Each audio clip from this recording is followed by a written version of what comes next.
Pendant la célébration du 15e anniversaire de Brian au restaurant, une femme a soudainement interrompu la fête. Brian a été stupéfait de la voir, il ne pouvait pas imaginer que cette femme était sa mère. Pourquoi? Parce que son père lui avait toujours dit qu'elle était morte il y a de nombreuses années. Le restaurant de la famille Goldman était animé par la fête du 15e anniversaire de Brian. Des ballons colorés et des lumières de fées scintillantes décoraient l'espace. Bien que Brian et son père, Adam, ne soient qu'une famille de 2 personnes, de nombreux amis et parents sont venus fêter l'événement, remplissant la salle de chaleur et de rire. Mais malgré l'atmosphère joyeuse, Brian a ressenti une pointe de solitude en observant ses camarades de classe avec leur mère. Son cœur se languit de la mère qu'il n'a jamais eue. Adam remarqua la tristesse de Brian et tenta de lui remonter le moral. Regarde-les tous, ils sont là pour toi, mon pote, dit-il en faisant un geste autour de lui.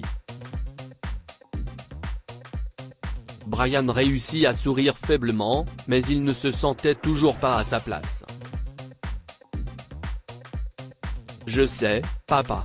Si est juste que tout le monde a une maman ici, sauf moi. Adam lui serra l'épaule. Je sais, mon fils. J'aimerais que ce soit différent, dit-il doucement. Alors que les invités chantaient joyeux anniversaire et que Brian soufflait ses bougies, il a souhaité avoir une famille plus complète, comme il l'avait toujours fait. Il pensa à sa mère et à la vie qu'il aurait pu avoir. Soudain, Adam attira l'attention pour porter un toast. Il parla chaleureusement de Brian, faisant rire la salle avec des histoires de son enfance. Puis il a surpris Brian avec un jeu de clés de voiture, annonçant qu'il lui avait acheté une voiture. Alors qu'une femme échevelée, vêtue d'une blouse d'hôpital, fit irruption dans la pièce. La salle est devenue silencieuse. Brian, mon bébé, joyeux anniversaire, s'écria-t-elle. Maman? Dit Brian, un certain point. Adam appela la sécurité. Sortez-la d'ici. Alice serra Brian contre elle. Tu m'as tellement manqué, mon fils, s'écria-t-elle, tandis que Brian restait figé, incapable de comprendre la situation. Adam intervint, essayant de les séparer. Elle n'est pas bien, il faut qu'elle rentre, dit-il, la voix mêlée de colère et d'inquiétude. Adam, laisse-moi voir Brian, s'écria Alice. Puis, elle se tourna vers la foule, cherchant désespérément du soutien. Je ne suis pas folle. Si est une erreur. Faites-moi confiance, supplia-t-elle, mais tous ses appels tombèrent dans l'oreille d'un sourd. 2 policiers entrèrent rapidement dans la salle et la menottèrent. Madame, vous devez venir avec nous, dit l'un d'eux en lui prenant le bras. Alice résista, ses yeux se fixant sur ceux de Brian. Ils t'ont menti, Brian. J'ai été enfermé, mais je ne t'ai jamais oublié et je n'ai jamais cessé de t'aimer. Les officiers emmenèrent Alice tandis qu'elle continuait à crier. Adam soupira et s'excusa auprès des invités. Désolé pour l'interruption. Profitons de la soirée. Brian était choqué d'avoir vu sa mère se faire emmener. Ses amis ont essayé de le réconforter en lui parlant de sa nouvelle voiture, mais il n'arrivait pas à se concentrer. Soudain, Brian sortit en courant vers la voiture de police. « Maman !» cria-t-il. Alice le regarda, les yeux remplis de douleur et d'espoir. « Ne fais pas confiance à la police, elle est du côté de ton père », ajouta-t-elle. La voiture de police s'éloigna avec Alice, laissant Brian stupéfait. « J'ai une sœur ?» pensa-t-il.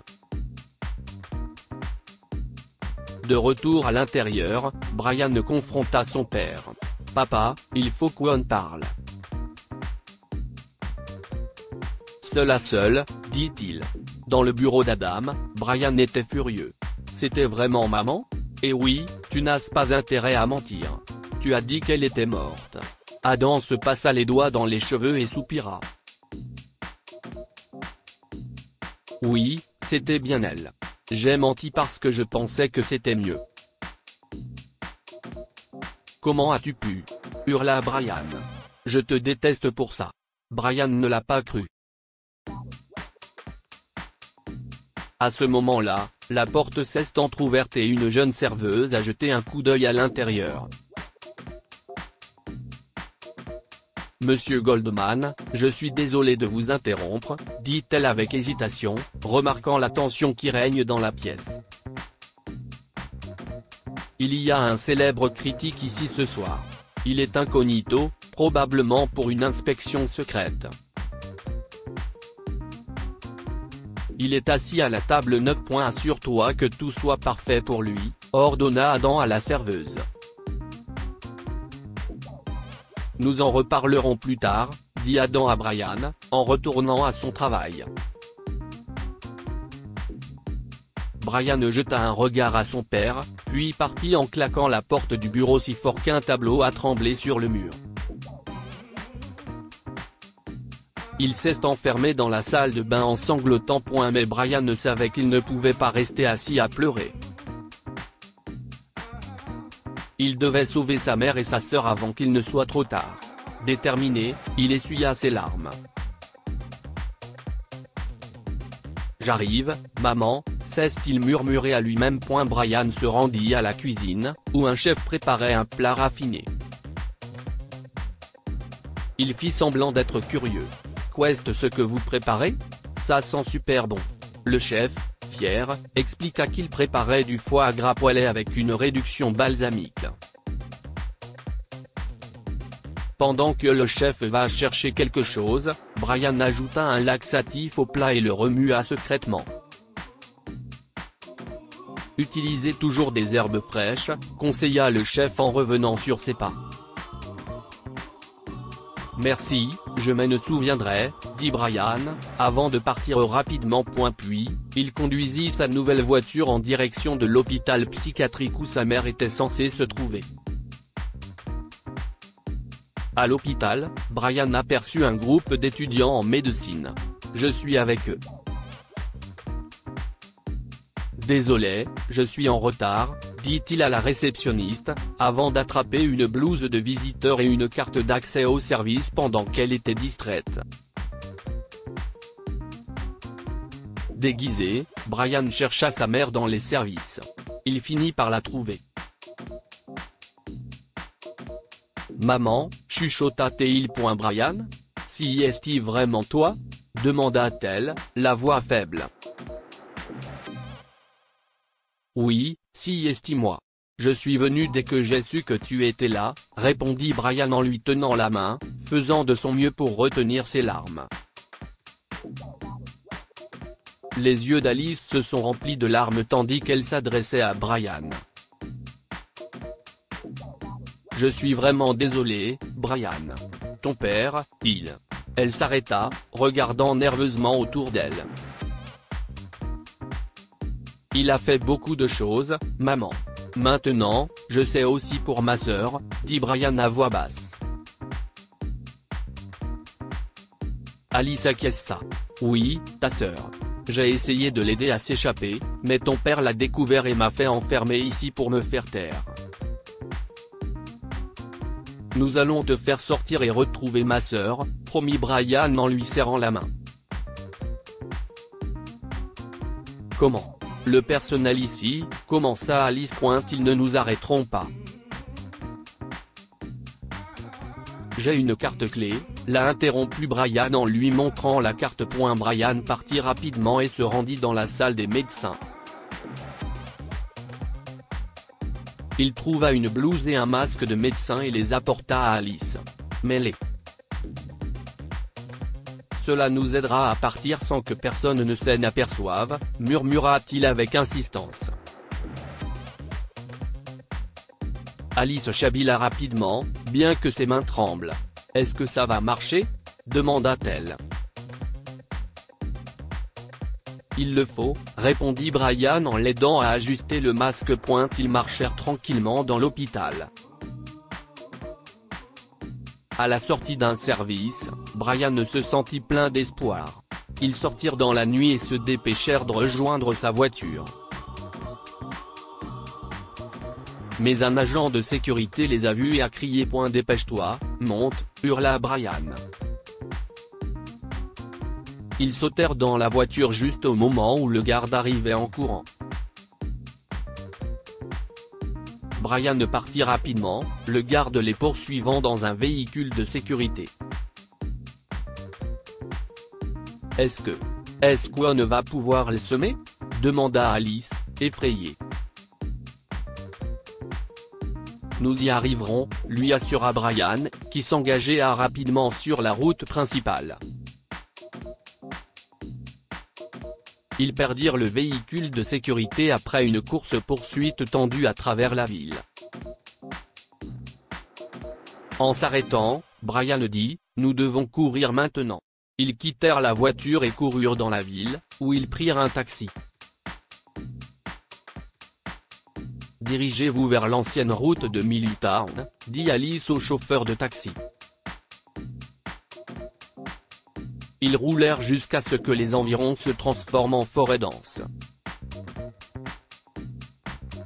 Alice dit au chauffeur de s'arrêter devant une allée envahie par la végétation.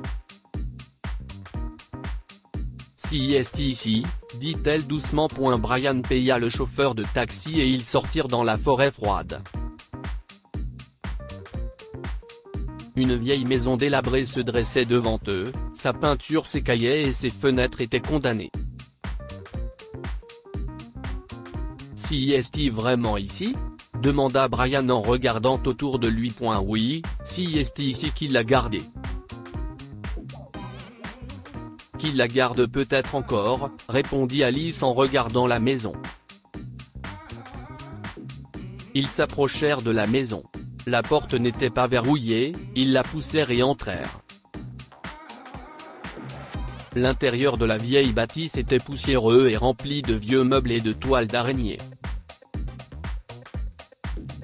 Bonjour », dit Brian, mais personne ne répond à son appel. Ils traversèrent la maison, vérifiant chaque pièce. Tout était couvert de poussière, comme si l'endroit avait été abandonné depuis longtemps. Alice toucha la rampe de l'escalier et murmura « Elle était ici. Je le sens. »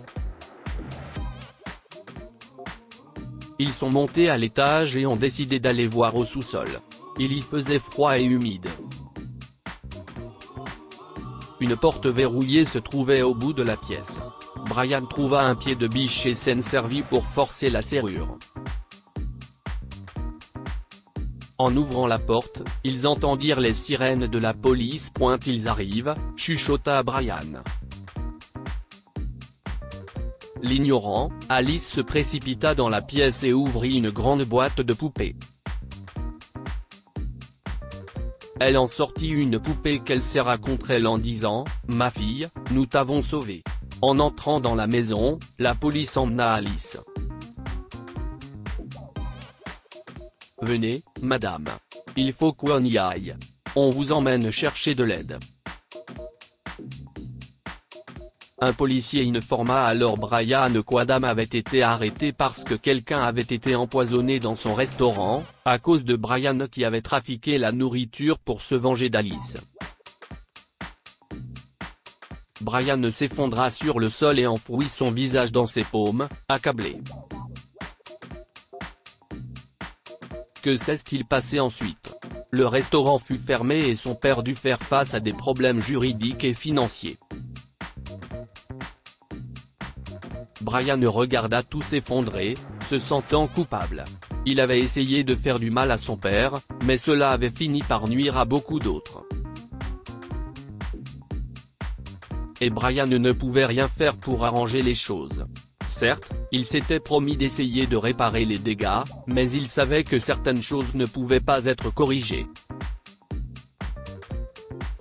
Si est pourquoi nous ne devons jamais tirer de conclusions hâtives ni prendre de décisions irréfléchies. Dites-nous ce que vous pensez de cette histoire et partagez-la avec vos amis.